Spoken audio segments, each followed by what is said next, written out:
हम पुकार पुकार के बोल रहे हैं सर, आदमी लोग सुन रहे नहीं है। ये तो जादू वाला तेल नहीं है, ये 108 जड़ी बूटी का तेल रहता है।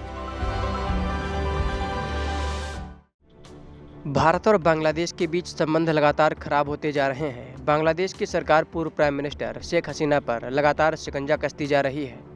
दिसंबर के महीने में बांग्लादेश में शेख हसीना के खिलाफ गिरफ्तारी वारंट जारी किया गया था और शेख हसीना के प्रत्यर्पण के लिए 23 दिसंबर को एक डिप्लोमेटिक नोट भारत के विदेश मंत्रालय को भेजा गया था।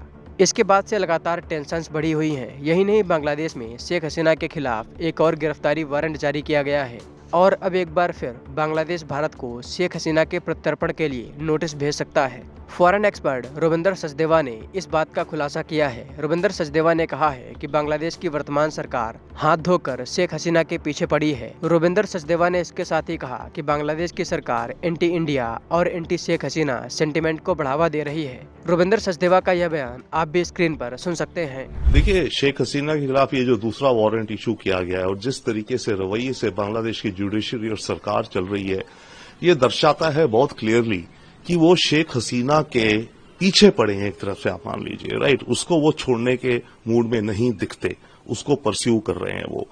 और सेकेंडली, उस परस्यूट में वो ये भी परवाह नहीं कर रहे कि उनके भारत से रिश्ते गड़बड़ा जा रहे हैं इस मुद्दे को लेकर के, क्योंकि शेख हसीना हमारी फ्रेंड थी, हैं और रहेंगी, तो भारत उस मामले में बहुत ही सेंसिटिव रहेगा।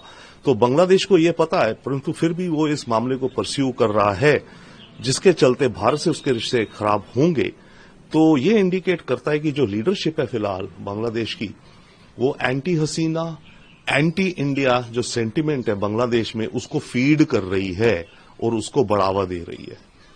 सर, इसमें कितनी मुश्किलें शेख हसीना के लिए बढ़ गई हैं?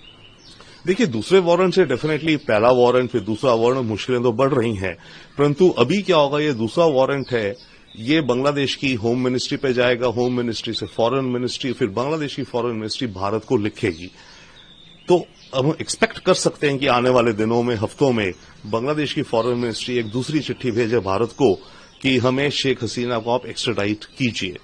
इससे पहले भी करीब महीना भर पहले कुछ दूसरे चार्जेस थे शेख हसीना के खिलाफ, जिसके चलते बांग्लादेश ने ये मांग करके चिट्ठी लिखी है हमें। हमने अभी फिलहाल उसका कोई जवाब नहीं दिया है। अब ये दूसरी चिट्ठी आ जाएगी, तो डेफिनेटली शेख हसीना के लिए मुश्किलें बढ़ेंगी, परंतु एट द सेम टाइम थोड़ी कॉम्प्लिकेशंस बढ़ेंगी, सेंसिटिविटीज बढ़ेंगी भारत के लिए भी और बांग्लादेश के रिश्तों के बीच में। सर, शेख हसीना पे क्या एलिगेशंस लगाए गए हैं इस वारंट में? आज के साथ ही 12 फरवरी की समय सीमा भी निर्धारित की गई। देखिए, शेख हसीना के खिलाफ, और नॉट ओनली शेख हसीना, इसके एडवाइजर्स, मिनिस्टर्स, इनके कुछ आर्मी के सीनियर अफसर, इन लोगों के खिलाफ अलग अलग चार्जेस हैं। आप दो कैटेगरी में मानिए। एक चार्जेस तो वो हैं जब रेवोल्यूशन हुआ, जब शेख हसीना को सत्ता छोड़नी पड़ी, उस दौरान जो मौतें हुई, शायद 500 से 1000 मौतें, उन मौतों का इल्जाम शेख हसीना पे लगाया जा रहा है। तो एक तो वो बड़ा है। दूसरा जो चार्ज है, और उसमें यह है कि शेख हसीना जब देश की प्रेसिडेंट थी, प्राइम मिनिस्टर थी, तो उस दौरान उन्होंने किडनैपिंग्स करवाई अपने अपोनेंट्स की, टॉर्चर किए, मरवाया, एक्स्ट्रा जुडिशियल किलिंग्स करी, इत्यादि इत्यादि। उस तरह के भी काफी केसेस हैं जो शेख हसीना के खिलाफ चार्जेस में आ रहे हैं। तो अभी ये जो दूसरा वाला है, ये वाला है उन चार्जेस को लेकर के जो शेख हसीना ने सत्ता में रहते हुए अपने अपोनेंट्स को किडनैपिंग्स वगैरह कराई, ये चार्जेस हैं, राइट। तो और दूसरा जो अलग चार्ज है वो है कि जो अभी जिस अगस्त में या अक्टूबर में जब हुआ था ये स्टूडेंट रेवोल्यूशन, तो उस दौरान जो सड़कों पे मौतें हुई, पुलिस ने जो फायरिंग करी, आर्मी ने करी, लोग मरे भाग दौड़ में, उनके भी सारे चार्जेस शेख हसीना और उसके एडवाइजर्स और मिलिट्री के सीनियर अफसर्स के अगेंस्ट हैं।